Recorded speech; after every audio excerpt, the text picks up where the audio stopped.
Soalan terusnya. Rajah 7 menunjukkan graf laju dalam masa bagi pergerakan satu zarah dalam tempoh 40 saat. Kita baca dahulu. Belum dikira dia dah bergerak. Belum kita sukat dia dah bergerak. Lajunya V. Sum. Selepas 10 saat, lajunya menjadi 15. Sum. Lepas itu, 15 ni dia bergerak tapi sama aja. Selama daripada 10 hingga 28. Fikirkan berapa beza dia ni. Lepas itu, selepas 29 dia dah mula slow. Dah mula letih. Makin ke bawah makin menghampiri sifar untuk gerak laju. Makin tak bergerak dan 40 saat baru dia berhenti. Tak bergerak. Itu ceritanya. Soalannya, nyatakan tempoh masa dalam saat zarah itu bergerak dengan laju seragam. Laju seragam maksudnya laju yang sama, yang tak bergerak, kekal sama je dalam satu tempoh. Jadi inilah. Jadi dia tanya bukan lajunya, dia tanya tempoh masanya. Jadi daripada 10 hingga 28. Daripada sifar hingga 10, 10 lah. Sifar hingga 28, 28 lah. Sifar hingga 40, 40 lah. Sifar hingga 10, 10 lah. Tapi 10 hingga 28, bukan 28. Perbezaannya sebenarnya kita nak cari. Sebab tu 10 kenapa? 10 tolak sifar. Kenapa daripada sifar 28 tu 28? Sebab 28 tolak sifar. Kenapa sifar hingga 40 tu 40? Sebab 40 tolak sifar. Boleh?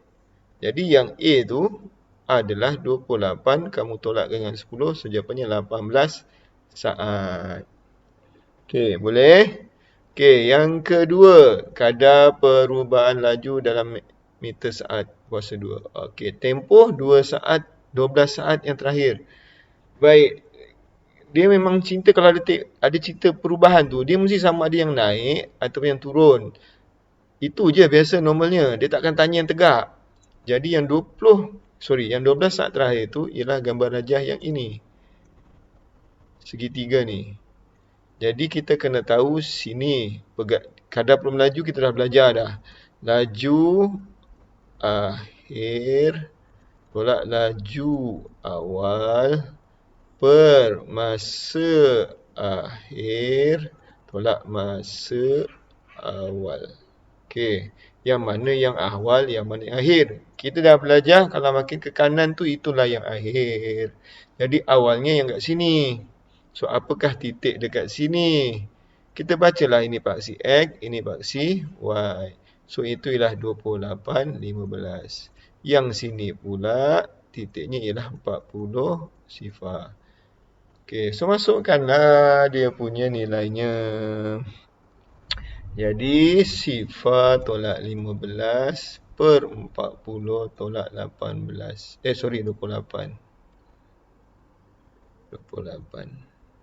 So negatif 15 per 12. Tapi sebenarnya kamu nak kira bawah, nak kira pun boleh, tak kira pun boleh. Sebab dia dah bagi 12 saat dah. Terus 12 je lah, tak payah buat ni. Tapi inilah proses. So jawapannya ialah negatif 15 per 12. Memang betul lah negatif sebab dia makin merosot lajunya. Makin berkurangan lajunya.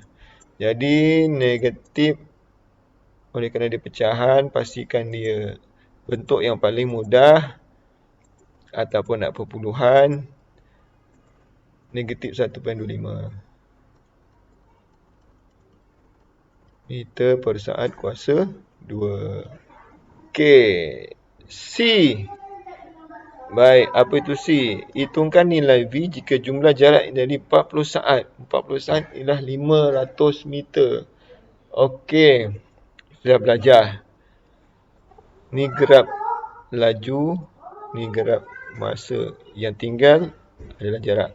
Nak cari jarak, laju dan masa. So, darab. Bila darab, maknanya ada luas. So kita tengok ada berapa luas dekat situ. So saya buat dulu warna merah. Ada 1.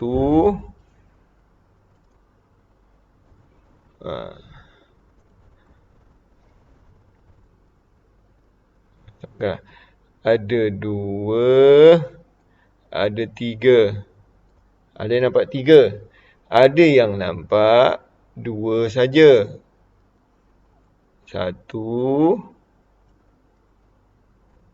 2. Jadi terpulanglah mana-mana. Semua jawapannya betul. Cuma kalau nak 3 tadi, awak kena tahu luasnya trapezium segi 4, segi 3. Tapi kalau nak yang warna biru ni, ada 2 je. Iaitu trapezium. Okey, jadi saya jadikanlah.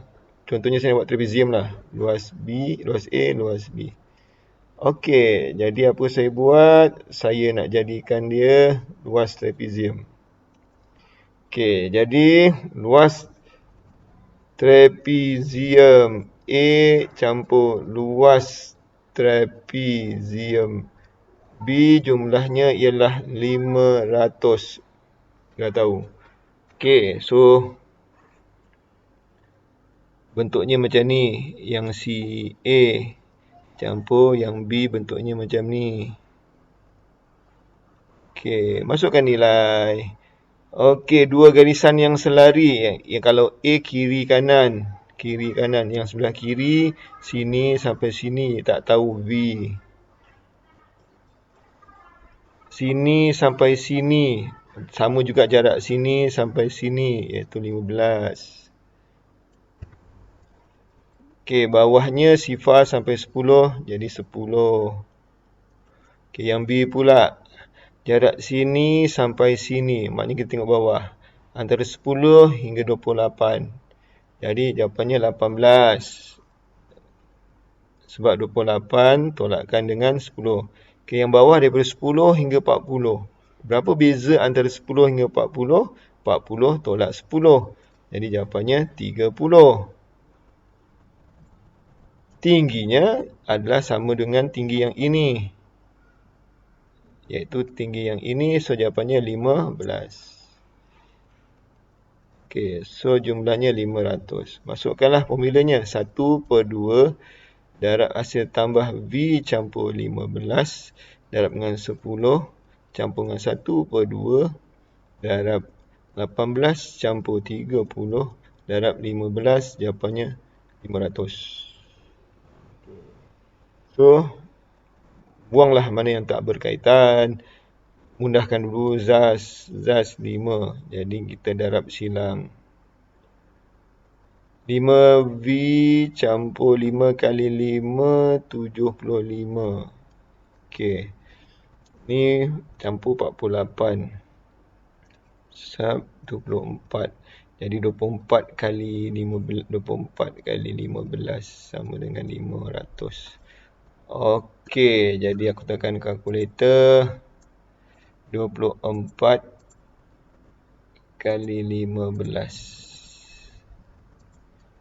360. Okey, jadi 5V campur 75 campur 360 sama dengan 500. Kau campurkan ni pula.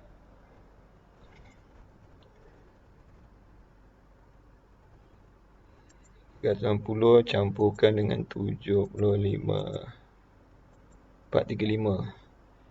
Jadi 5V campur 435 sama dengan 500. Dalam 500 ini ada 435. Jadi kita boleh buangkan. Kenapa? Bakinya nanti adalah bersamaan dengan 5V.